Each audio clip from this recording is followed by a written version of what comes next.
for you? My name is Philip Blenkinsop.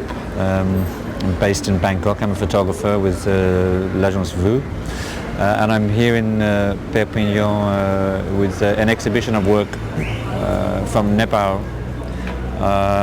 which is comprised of images taken since my first trip there in 2001. I first visited to find out more about and to try to meet and spend time with the Maoists, the Maoist rebellion.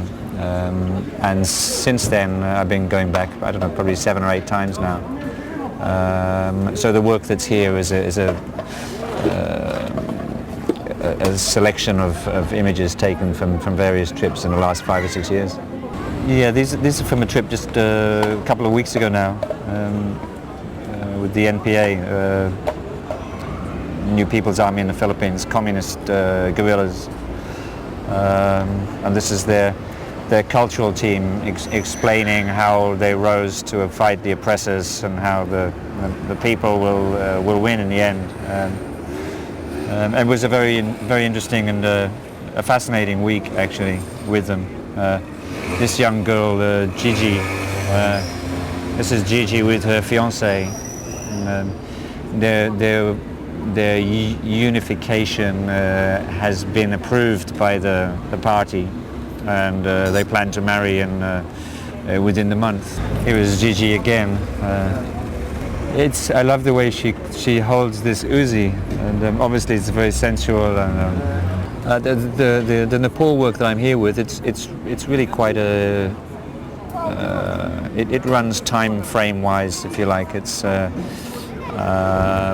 trip I did in 2001 with the Maoists. It was quite a short trip. The work that I'm bringing here is I hope I've succeeded just to give an idea of the situation in the country, how it's the sort of important things that have happened in the last several years.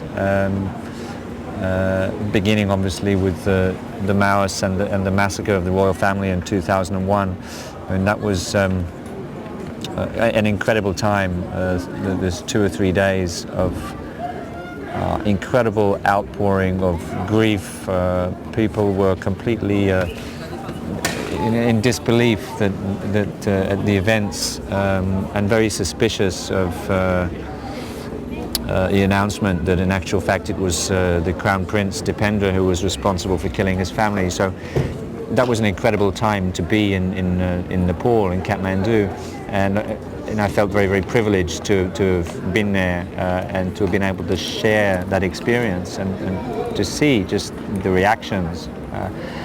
And for me, experiencing something like that, Nepal immediately became a place where I knew I would have to keep going back to, because it's so seldom in your professional life, that you're in the right place at the right time. You know, so often it's the wrong place at the wrong time.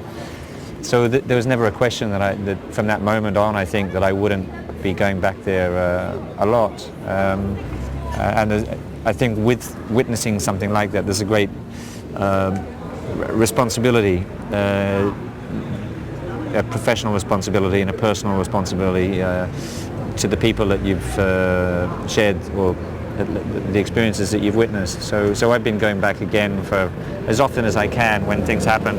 So it runs, I guess it begins with the massacre, and then everything is kind of downhill from there.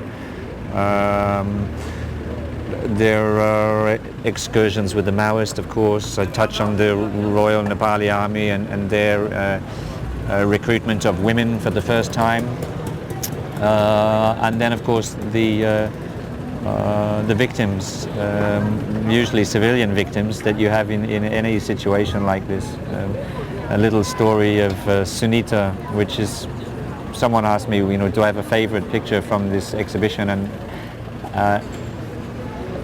I think it's very hard to say whether you have a favorite image, but definitely story, memories that are very powerful and that mean something. And my short meeting with Sunita, because the second time I saw her she was dead,